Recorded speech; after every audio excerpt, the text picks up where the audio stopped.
ஒரு மாதத்திற்கு முன்னால் கிறிஸ்தவம் எப்படி உருவானது, எப்படி பரவியது என்பதை பற்றி ஒரு வீடியோ ஒன்று வெளியிட்டிருந்தேன். அதுக்கு மிகுந்த வரவேற்பு இருந்தது. அதைத் தொடர்ந்து இஸ்லாம் என்கின்ற மார்க்கம் எப்படி உருவானது என்கிற வரலாறையும் ஒரு வீடியோவாக வெளியிடுங்க அப்படின்னு பலர் கேட்டிருக்கிறாங்க. நிச்சயமாகவே அந்த மதம் எப்படி உருவானது என்பது எல்லோரும் தெரிந்து கொள்ள வேண்டிய ஒரு உண்மை. முக்கியமாக முஸ்லிம்கள் அதை தெரிந்து கொள்வது மிக அவசியம். ஆகையால் இந்த வீடியோவில் இஸ்லாமின் தொடக்கம் என்ன, அது எப்படி பரவியது என்பதை குறித்து நம்ம பார்க்க போகிறோம். இதில் என்ன நம்ம முக்கியமாக கவனிக்கணும் அப்படின்னா, இஸ்லாம் எப்படி உருவானது அப்படின்னு பாரம்பரியமாக முஸ்லீம்களுக்கு ஒரு நம்பிக்கை இருக்குது. அதை முதல்ல நம்ம பார்க்க போகிறோம். ஆனால் அதை தவிர அதன் தொடக்கத்தை குறித்து சமீப நாட்களில் முன்வைக்கப்படுகிற ஒரு அதிர்ச்சிகரமான ஆய்வு தகவல் ஒன்று இருக்குது. அதையும் நம்ம பார்க்க போகிறோம். அந்த ரெண்டையும் பார்த்துட்டு கடைசியாக இஸ்லாம் என்பது கிறிஸ்தவத்தை காப்பியடித்து தன் அந்தஸ்தை நிலைநாட்டி இருக்கிறது என்கின்ற மூன்றாவது ஒரு உண்மையை தெரிந்து கொள்ளப் போகிறோம். முதலாவது, பாரம்பரியமாக இஸ்லாமின் தொடக்கத்தை பற்றி என்ன நம்பிக்கை இருக்குது அப்படின்னு பார்ப்போம்.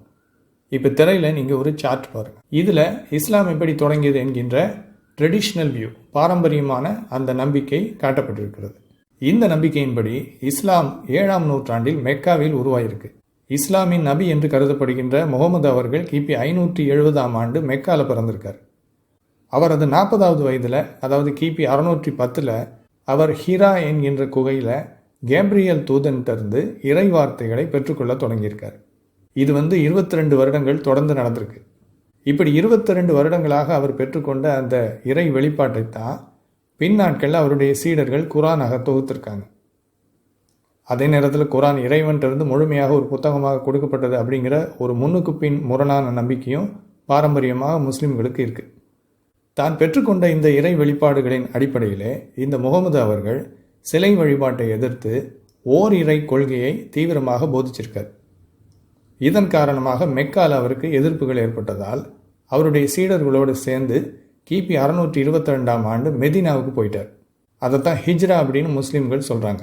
ஹிஜ்ரா அப்படின்னா இடம்பெயர்தல் அப்படின்னு அரபிக் மொழியில் பொருள். இந்த நிகழ்வை அடிப்படையாக வைத்து தான் முஸ்லீம்களின் கால அட்டவணை கேலண்டர் உருவாக்கப்பட்டுச்சு. ஹிஜ்ரா கேலண்டர் அப்படின்னு அவங்க சொல்கிறாங்கல்ல, அது இப்படி தான் வந்தது. மெதினாவுக்கு இடம்பெயர்ந்ததற்கு பிறகு அங்கே அவர் ஒரு மத தலைவராகவும் அரசியல் தலைவராகவும் இராணுவ தலைவராகவும் உருவெடுத்திருக்கார் இந்த முகமது.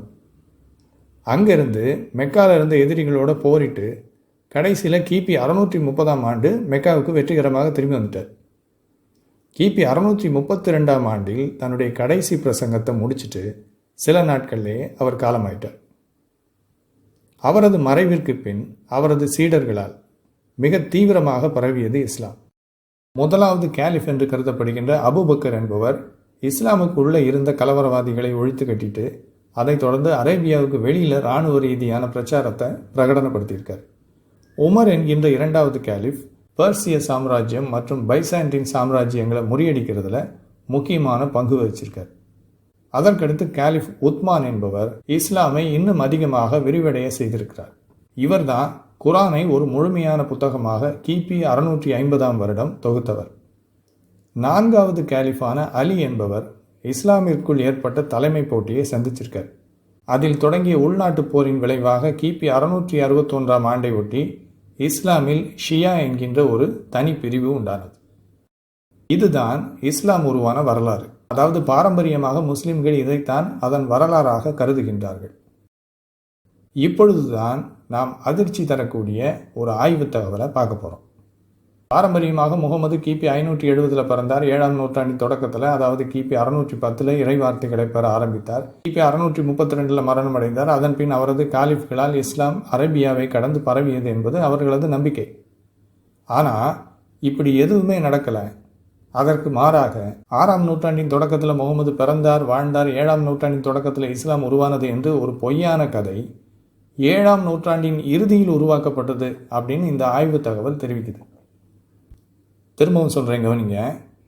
6ஆம் நூற்றாண்டின் தொடக்கத்தில் முகமது பிறந்தார், வாழ்ந்தார், 7ஆம் நூற்றாண்டின் தொடக்கத்தில் இஸ்லாம் உருவானது என்கின்ற அந்த கதை இருக்கு இல்லையா, இந்த கதையே 7ஆம் நூற்றாண்டின் இறுதியிலே உருவாக்கப்பட்ட ஒரு பொய்க்கதை அப்படின்னு இந்த ஆய்வு தகவல் தெரிவிக்குது.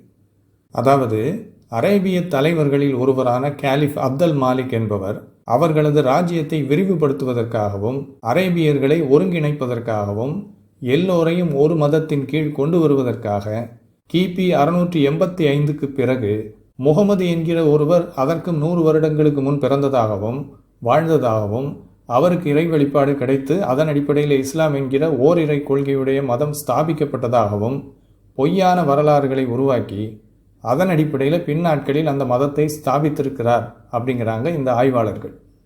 இந்த ஆய்வாளர்களுடைய விவரங்களை டிஸ்கிரிப்ஷன் பகுதியில் நான் கொடுத்துருக்கேன், நீங்கள் போய் பார்க்கலாம். சரி, எதன் அடிப்படையில் இவங்க இந்த முடிவுக்கு வந்திருக்கிறாங்க? 7ஆம் நூற்றாண்டின் தொடக்கத்தில் இஸ்லாம் என்கின்ற ஒரு மதம் ஸ்தாபிக்கப்பட்டு விட்டது என்று ஒரு பொய்க்கதை 7ஆம் நூற்றாண்டின் இறுதியிலே ஏன் உருவாக்கப்பட்டது? இந்த முடிவுக்கு இவங்க எப்படி வந்திருக்கிறாங்க? எதன் அடிப்படையில் என்றால், முதலாவது, முகமது என்பவர் அந்த காலகட்டத்தில் 7ஆம் நூற்றாண்டின் தொடக்கத்தில் வாழ்ந்தார் என்பதற்கு எந்த ஆதாரமும் இல்லை. அந்த காலகட்டத்தைச் சேர்ந்த எந்த ஆவணங்களிலும் அவரை பற்றியோ அவரது செயல்பாடுகளை குறித்தோ எந்த குறிப்பும் கிடையாது. இரண்டாவது, முகமது என்பவரின் பெயர் தாங்கிய நாணயங்கள் கிபி 690ஆம் ஆண்டை சேர்ந்தவை. அதாவது நான் ஏற்கனவே குறிப்பிட்ட அந்த காலிஃப் அப்துல் மாலிக் என்பவரது காலகட்டத்தில் வெளியிடப்பட்டவை அந்த நாணயங்கள் எல்லாம். அதற்கு முன்னால் கிடையாது. மூன்றாவது, மெக்கா என்கின்ற ஊரின் பெயர் அந்த காலகட்டத்தில் எந்த ஆவணங்களையும் இல்லை. 7ஆம் நூற்றாண்டின் தொடக்கத்திலிருந்து எந்த ஆவணங்களையும் மெக்கா என்கின்ற பெயரே கிடையாது. எந்த மேப்லையும் மெக்கா என்கின்ற இடமும் கிடையாது. குரானில் குறிப்பிடப்பட்டிருக்கும் மெக்காவுக்கும் உண்மையாக இருக்கும் மெக்காவுக்கும் சம்பந்தமும் இல்லை. 3 காரணங்களை பார்த்தோம். இப்போ 4வது காரணம், அந்த காலகட்டத்தில் வேற எங்கேயும் குரானை குறித்த குறிப்புகளும் கிடையாது. பாரம்பரிய நம்பிக்கையின் அடிப்படையில் பார்க்கும் பொழுது குரான் என்பது கிபி 650ஆம் வருடம் தொகுக்கப்பட்டு விட்டது. ஆனால் அந்த காலகட்டத்திலையும் அதற்கு பிறகும் குரானை பற்றி எந்த குறிப்பும் வேற எங்கேயும் இல்லை. இது 4வது காரணம். 5வதாக, இஸ்லாம் தொடர்பான எல்லா புத்தகங்களும் ஆவணங்களும் குரான் முதற்கொண்டு கிபி 685ஆம் ஆண்டிற்கு பின்னால் தான், அதாவது காலிஃப் அப்துல் மாலிக்கின் காலத்தில் தான் எழுதப்பட்டிருக்கு. 6வதாக ஒரு முக்கியமான காரணம், ஏன் இஸ்லாம் என்பது பின்னாட்களில் உருவாக்கப்பட்ட ஒரு பொய்க்கதைன்னு இந்த ஆய்வாளர்கள் சொல்கிறாங்க அப்படிங்கிறதுக்கு 6வதான காரணம் என்னென்னா, இஸ்லாம் தொடர்பான வார்த்தை முழக்கங்கள், சின்னங்கள் எல்லாமே இந்த காலிஃப் அப்துல் மாலிக் காலத்தில் தான் பரப்பப்பட்டிருக்கு. அதாவது முகமது ஒரு இறை தூதர், ஷஹாதா, இஸ்லாம், முஸ்லிம், கிறிஸ்தவத்துக்கு எதிரான கொள்கைகள், அரபிக் தான் அரசு மொழி, மெக்கா தான் மதத்தின் மையம், இது போன்ற இந்த வார்த்தைகள் முழக்கங்கள் எல்லாமே காலிஃப் அப்துல் மாலிக் காலத்தில் தான் பரப்பப்பட்டிருக்கு. அதுவும் முக்கியமாக இஸ்லாமிய நாணயங்கள் அந்த நாட்களில் தான் அச்சடிக்கப்பட்டிருக்கு. அதுக்கு முன்னால் இது எதுவுமே கிடையாது. சரியா? அப்போ இந்த ஆதாரங்களின் அடிப்படையில் தான் இந்த ஆய்வாளர்கள் இஸ்லாம் என்பது பின்னாட்களில் உருவாக்கப்பட்ட ஒரு பொய்க்கதை அப்படிங்கிற முடிவுக்கு வந்திருக்காங்க. சரி, அப்போது 7ஆம் நூற்றாண்டின் தொடக்கத்தில் இஸ்லாம் உருவானது என்கின்ற பாரம்பரியமான நம்பிக்கை என்ன அப்படிங்கிறதையும் பார்த்தோம். அதற்கு மாறாக இஸ்லாம் என்பது 7ஆம் நூற்றாண்டின் தொடக்கத்தில் உருவானது என்று 7ஆம் நூற்றாண்டின் இறுதியிலே ஒரு பொய்யான கதை உருவாக்கப்பட்டிருக்கிறது என்கிற ஆய்வு தகவலையும் பார்த்தோம். இந்த ரெண்டில் எது உண்மை அப்படிங்கிறது நமக்கு முக்கியம் இல்லை. இஸ்லாம் 7ஆம் நூற்றாண்டின் தொடக்கத்தில் உருவானதா அல்லது 7ஆம் நூற்றாண்டின் தொடக்கத்தில் உருவானது என்று 7ஆம் நூற்றாண்டின் இறுதியில் ஒரு பொய்க்கதை உருவாக்கப்பட்டதா? இந்த ரெண்டில் எது அப்படிங்கிறது நமக்கு முக்கியம் இல்லை. ரெண்டில் எது உண்மையாக இருந்தாலும் சரி, அது எந்த காலகட்டத்தில் உருவாக்கப்பட்டிருந்தாலும் சரி, இஸ்லாம் என்பது அதற்கு முன்னால் இருந்த மதங்களிலிருந்து காப்பி அடித்து உருவாக்கப்பட்ட ஒரு மார்க்கம்.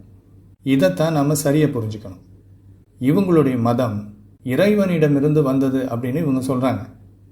ஆனால் அவங்களுடைய குரானை நீங்கள் வாசித்து பார்த்தீங்கன்னா அது உண்மை இல்லை அப்படிங்கிறது உங்களுக்கு புரிய வரும். அந்த அளவுக்கு இவங்க ஏற்கனவே இருந்த மதங்களிலிருந்தும் புராணங்களிலிருந்தும் நாட்டுப்புற கதைகளிலிருந்தும் காப்பி அடித்து குரானை எழுதியிருக்கிறாங்க. எதையெல்லாம் எடுத்து இவங்க சேர்த்து குரானை உருவாக்கி இருக்கிறாங்க அப்படின்னு இப்போ ஒரு லிஸ்ட்டை நீங்கள் திரையில் பாருங்கள். படைப்பின் கதை பைபிளில் ஆதியாகம புத்தகத்திலிருந்து எடுத்திருக்காங்க. இயேசு கிறிஸ்து கன்னியின் வயிற்றில் பிறந்தார், புதிய ஏற்பாட்டிலிருந்து எடுத்திருக்காங்க. இயேசுவின் 2ஆம் வருகை, இதுவும் பைபிளிலிருந்து எடுக்கப்பட்டது. இது தவிர இன்னும் ஏராளமான கதைகளை பைபிளிலிருந்து இவங்க எடுத்து குரானில் சேர்த்துருக்காங்க. இதுக்கு மேலே இவங்க வேற எதுலேருந்தெல்லாம் கதைகளை எடுத்து குரானில் சேர்த்துருக்குறாங்க அப்படின்னு பாருங்கள். காயினும் காகமும் அப்படின்னு ஒரு கதை. அதாவது காயின் தன்னுடைய சகோதரனாகிய ஆபேலை கொன்னதுக்கு பிறகு அவனை என்ன பண்ணுறது அப்படின்னு சொல்லி குழப்பத்தில் இருந்தான். அந்த நேரத்தில் ஒரு காகம் வேறொரு காகத்தை புதைக்கிறத பார்த்துருக்கான், இறந்து போன காகத்தை. அதை பார்த்து இவன் கற்றுக்கிட்டானா. இப்படி ஒரு கதை குரானில் இருக்குது. இது எங்கேருந்து வந்தது? யூத மித்ராஷிலேருந்து வந்திருக்கு. அடுத்தது ஆபிரகாம் நெருப்பில் போடப்பட்ட கதை. அதாவது சிலை வழிபாட்டை எதிர்த்து ஆபிரகாம் பேசினதுக்காக அவங்க மக்கள்லாம் சேர்ந்து ஆபிரகாம் நெருப்பில் போட்டுறாங்க. கடவுள் அற்புதமாக பாதுகாத்து வெளியில் கொண்டு வந்தாராம். இதுவும் யூத மித்ராஷில் இருந்த கதை, அதையும் எடுத்து குரானில் சேர்த்துருக்காங்க. அடுத்தது நோவாவின் காணாமல் போன மகன். அதாவது நோவா பேழையில் தன்னுடைய குடும்பத்தை ஏற்றினப்போ ஒரு மகன் ஏறமாட்டேன்னு மறுத்து வெள்ளத்தில் மூழ்கி செத்து போயிட்டான். இதை அரேபிய நாட்டுப்புற கதையிலிருந்து எடுத்து குரானில் சேர்த்துருக்காங்க. அடுத்தது இயேசுவின் தாயாகிய மரியாளுக்கு நேரடியாக கடவுள்கிட்டருந்து உணவு இறங்கி வந்துதான், இப்படி ஒரு கதை, இதுவும் குரானில் இருக்குது. இதை எங்கேருந்து எடுத்திருக்கிறாங்க தெரியுமா? புரோட்டோ எவாஞ்சலியம் ஆஃப் ஜேம்ஸ் என்கின்ற தள்ளுபடி செய்யப்பட்ட ஒரு புத்தகம். அதற்கடுத்து ஆதாமை வணங்குவதற்கு சாத்தான் மறுத்த கதை. இந்த கதை புதையல்களின் குகை என்கிற ஆதாமைவாளின் கதையிலிருந்து எடுக்கப்பட்டது. அதற்கு அடுத்தபடியாக துல்கர்னைன் என்கின்ற ஒரு நபர் காக் மேகாகை கட்டி வைக்கிறதுக்காக சுவர் எழுப்பின கதை. இந்த கதையை அலெக்சாண்டர் ரொமான்ஸ் என்கிற கற்பனை கதையிலிருந்து எடுத்து குரானில் சேர்த்திருக்காங்க. அதற்கு அடுத்தபடியாக நன்மை தீமைகளை எடை போட்டு தீர்ப்பளிக்கின்ற கதை. அதாவது ஒரு மனிதன் தன்னுடைய வாழ்க்கையில் நன்மைகள் எவ்வளோ செஞ்சுருக்கான், தீமைகள் எவ்வளோ செஞ்சுருக்கான் அப்படின்னு சொல்லி எடை போட்டு பார்ப்பார் கடவுள். நன்மைகளை விட அவன் தீமை அதிகமாக செஞ்சுட்டான்னா அவனுக்கு நரகம், தீமைகளை விட நன்மை அதிகமாக செஞ்சிருந்தானா அவனுக்கு சொர்க்கம். இப்படி ஒரு தீர்ப்பு கொடுக்கப்படும் அப்படின்னு ஒரு கதை குரானில் இருக்குது. இது இறந்தவர்களின் புத்தகம் என்கிற எகிப்திய புராணத்திலிருந்து எடுக்கப்பட்ட கதை. அதிலிருந்து எடுத்து குரானில் சேர்த்துருக்காங்க. அடுத்ததாக களிமண்ணிலிருந்து இயேசு உயிருள்ள பறவைகளை உருவாக்கிய ஒரு கதை. இந்த கதை குழந்தை இயேசு என்கிற சுவிசேஷ புத்தகத்திலிருந்து எடுக்கப்பட்டது. பைபிளில் இது கிடையாது. அப்போது இந்த குரானை உருவாக்கியவர்கள் பைபிள்ல இருந்தும் யூத பாரம்பரிய கதைகளிலிருந்தும் காப்பி அடித்தது மட்டுமல்ல, யூதர்களாலும் கிறிஸ்தவர்களாலும் பொய் என்று நிராகரிக்கப்பட்ட புராணங்கள்லேருந்தும் நாட்டுப்புற கதைகள்லேருந்தும் காப்பி அடித்து குரானில் சேர்த்துருக்காங்க. ஆக குரான் என்பது இறைவனிடமிருந்து வந்தது அல்ல. அங்கேயும் இங்கேயும் இருந்து எடுத்து அரபிக் மொழியில் மொழிமாற்றம் பண்ணி அதில் இடையில இங்கேயும் அங்கேயும் இது இறைவனிடமிருந்து வந்த வெளிப்பாடு அப்படின்னு எழுதி வச்சு அதை உண்மைன்னு காட்டுறதுக்காக இதை போல ஒரு புத்தகம் இந்த உலகத்தில் உண்டா, இதை போல யாராவது ஒரு புத்தகத்தை உருவாக்க முடியுமா அப்படின்னு சவால்களை எல்லாம் சேர்த்து உருவாக்கப்பட்ட ஒரு புத்தகம் அதுதான் குரான். ஆகையால் இஸ்லாம் எப்பொழுது உருவானதாக இருந்தாலும் சரி, யார் உருவாக்கி இருந்தாலும் சரி, இது இறைவனிடமிருந்து தோன்றவில்லை, மாறாக இது ஒரு மனித கைவேலைப்பாடு என்பதை நாம் புரிந்து கொள்ள வேண்டும்.